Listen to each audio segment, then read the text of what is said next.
This weapon can literally obliterate a soldier in 182,000 different ways. Known as the M270 Multiple Rocket Launcher, or MLRS, it is perhaps the greatest rocket artillery system ever fielded. Thanks to a whole bunch of recent upgrades, the M270 can do things countries like Russia and China once thought impossible. When first looking at the M270, you might be scratching your head slightly, which is understandable. After all, is it a tank, an artillery piece, a rocket launcher? Well, it's actually a little bit of all of the above. At first glance, you might think this is some kind of Bradley fighting vehicle from Wish, and you would be partially right. The chassis on which the M270 is built is essentially a clone of the M2 Bradley fighting vehicle with some slight differences. With a length of 23 feet, a width of 9.8 feet, and a height of 8.5 feet.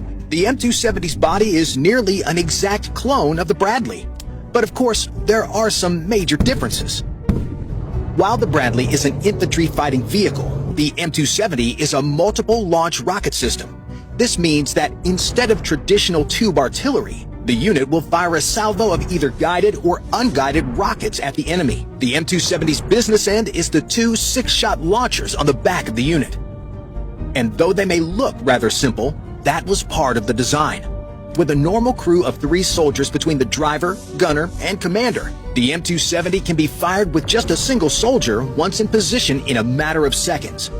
But how does a 26-ton beast like the M270 get into position and fire so quickly? Believe it or not, the engagement for an M270 doesn't start at the firing line before the gunner pushes the button to unleash hell on the enemy. In fact, it starts well before that. Because warfare is largely an exercise in logistics, punctuated by short, sharp tinges of combat, the fire mission for an M270 begins well behind in the rear. With the ability to be transported by a heavy lift transport aircraft like the C-5 Galaxy, the Army can rapidly deploy a large number of M270s much faster than their 40-mile-per-hour road speed can carry them. At the same time as the M270s are en route, massive trains haul the missiles it will fire. At around 675 pounds each fully loaded launcher weighs about 2.5 tons. Because of this massive weight, trains are the most cost-efficient and fastest way to get the mountain